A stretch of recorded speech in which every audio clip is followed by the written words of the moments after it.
everybody, I'm Bree the Plant Lady, and today I am going to get started on removing some of my summer plants so that I have some room to put in those fall veggies that I seeded a few weeks ago.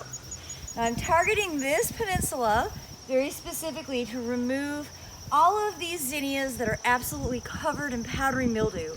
And that's just kind of an inevitability at this time of year, mid to late September in central North Carolina, zone 7.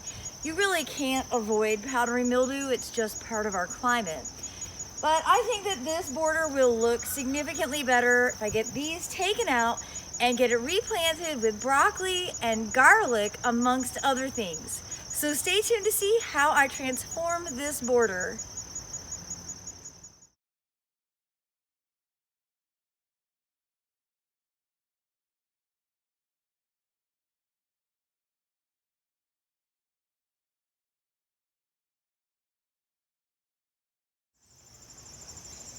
So what all was growing in this bed? Well, it was primarily zinnias, and you can see the foliage is just, covered in powdery mildew. And then, of course, there were some sunflowers that the yellow finches have basically eaten all the seeds off of. It's been great fun watching. There is this, relative to okra that I'm just pulling out, because these are all seed pods and they actually can be quite seedy, and I already have a ton of seed saved. But really the main cause of concern, the reason I wanted to jump in on this, was the mulberry weed, Fatua villosa. And this is actually an Asian native kind of invasive herbaceous perennial, or maybe it's not perennial, it seems perennial here. It seeds tremendously. Like, you can see why it's called mulberry weed, and it's actually in the same plant family as the mulberry tree. But all of these flowers set seeds, and actually they get attached to the cats, and the cats are the ones who spread them. So I had a lot of that throughout this border, which you can see is kind of this steep bank going down to the garage. And I've left quite a few of those self-seeding Malvaceae plants because I want that lower section to just sort of be self-sustaining. It's really hard to get to, particularly in the growing season when there's tall stuff in front. But this was really infested with mulberry weed, just kind of growing underneath everything. And so when I saw that the other day, I was like, this has to be a priority. You have to get that out before it starts seeding. Now, of course, somebody on Facebook's talking about all its great herbal benefits, and that's fine. If you want to grow invasive plants because you use them as an herb, that is your jam, but I don't use them. All they do is create a massive seed bank, and it's a problem because that's not the plant that I want to grow in this space. Instead, I want to grow things like broccoli at this season. I'm going to do a border of garlic, and you can actually see some of the garlics that I missed last year, like in the spring. So this is what happens when you miss your garlic. It'll re-sprout, and you see there's a whole bunch. So what I'm going to need to do here is actually dig this up and divide it and replant it. And I might need my groundhog to do this because they're planted really quite deeply. Here we go. So you see, from one clove will come a whole bunch. And that would have been a bulb, but I didn't plant it and it started to rot. So now I'm just going to transplant these individuals, again, right along the edge. And that's going to help deter above ground animals because of the foliage, and in-ground mammals, very specifically voles, which actually the bottles help for that as well. Sometimes people are curious about these bottles. There's a lot of reasons for these bottle edges. One being that they heat up, the air inside heats up and it gives a microclimate. So in the winter season, this border is warmer than, say 2 foot into the bed. They also help with, making it so voles don't come into the bed to begin with.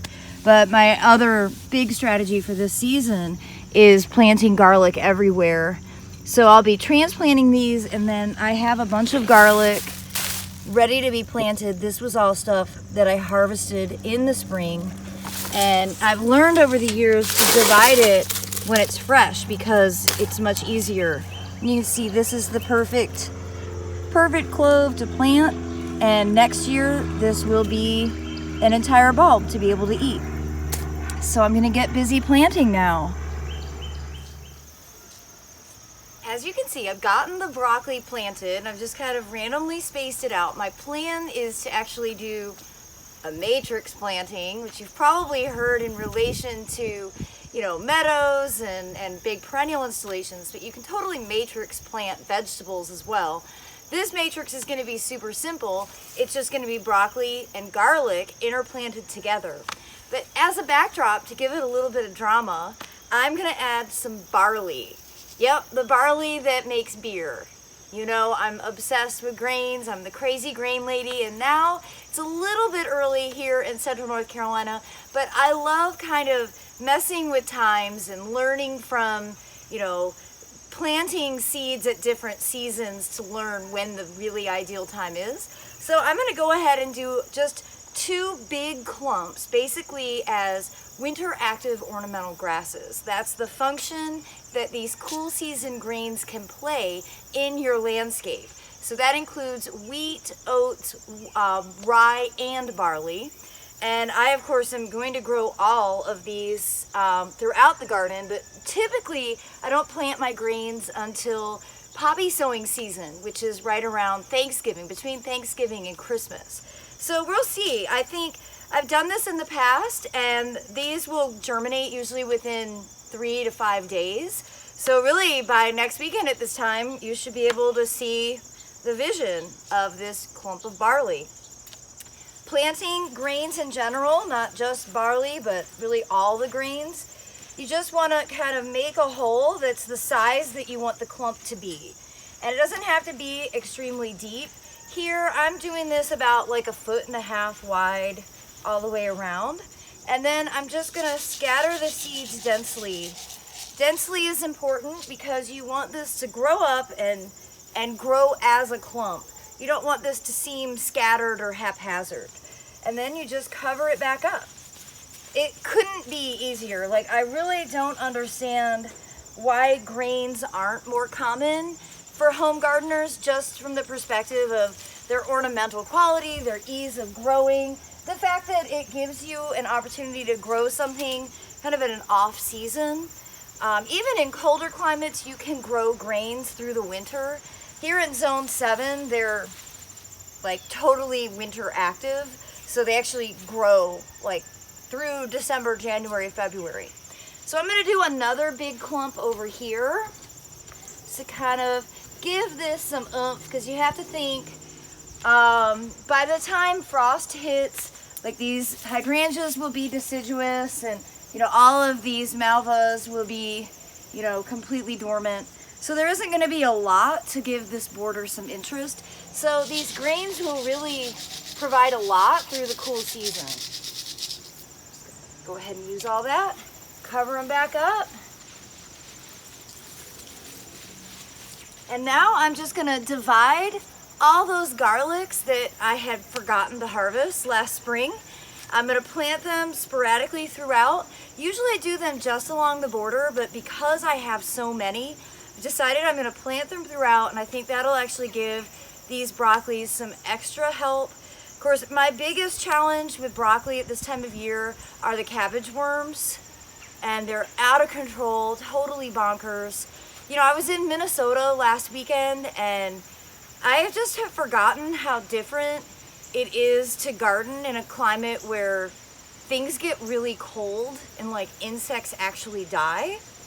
And I found myself feeling really envious of like the lack of insect problems. That's just part of living in the South, I guess. I have cabbage worms year round here. They are never not alive and voraciously eating plants. So I just am gonna have to keep up with the BT. And a lot of people have been asking me where I get my powder BT.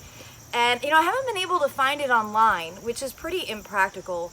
I get it from a local source called Agri Supply, But I think that I'm gonna try some liquid BT because that's what is more commonly available. I've just never used that, like I've always used powder, but I'm wondering if maybe the liquid BT has a slightly longer duration of time where it's effective. So I'm gonna give that a try. For right now, what I have is powder. So once I get everything in here watered, then I will apply the BT and hopefully give these broccolis a chance to get established. We don't have any rain in the forecast, so that's the one good but bad thing. At least as far as keeping the BT on the plants, that's of huge benefit. Of course, it's really dry. This is super well amended soil. You'll see I didn't have to add any additional compost because this bed is like rich, beautiful, basically Midwestern soil. It's always my goal to create soil that's more like what I grew up with in Michigan. And I've totally achieved that here. However, all this organic matter, and you know, it's relatively fine, it dries out really easily. So I'm probably going to have to run sprinklers this week because we're still really hot. And yeah, we've only gotten like 2 inches of rain in the last 2 months. So, and that's actually pretty normal for our fall season. We're usually dry in the fall and wet in the winter. So,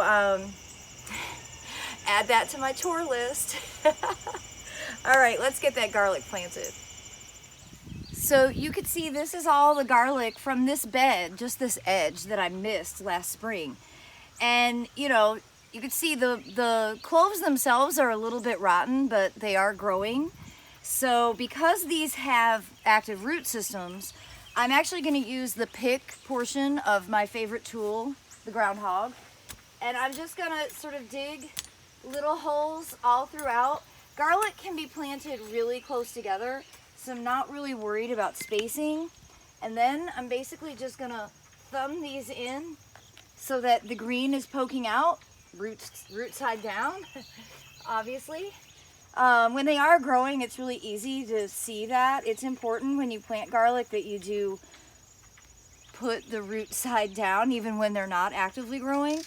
That way, you know, they're oriented correctly. So now I'm just gonna come through and get all of this garlic planted throughout this bed.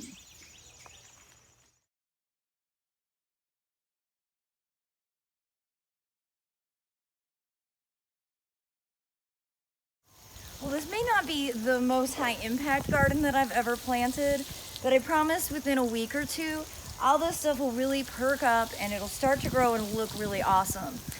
Now, you'll notice I didn't add any mulch, and that is very intentional.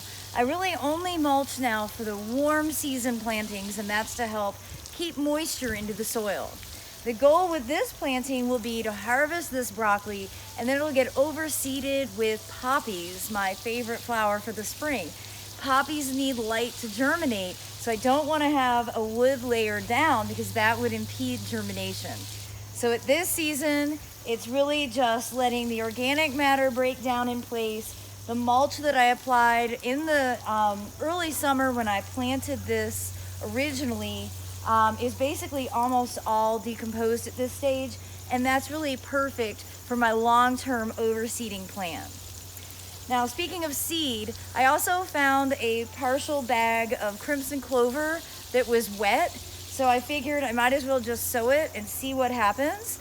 So if it germinates, that'll just add a little extra interest to this broccoli garlic matrix. And my job now is really going to be to keep this bed watered because we are still hot and dry, even though our night temperatures are nice and cool, and that's really going to be what makes these cool season crops jump. But then I also have the responsibility of keeping these plants covered in BT, Bacillus thuringiensis, which is what prevents the cabbage worms from devouring the foliage and basically killing the plant. So those are my two big tasks. Fall for me is much harder for growing these plants out compared to winter when the cabbage worms are less active. So I have to set my expectations that I'll probably lose at least a quarter of the things that I put in the garden, and that's simply because I'm not totally keeping up with my job, which is, you know, preventing those worms from defoliating everything. I hope you've enjoyed today's video. If you found it to be helpful, please give me a thumbs up.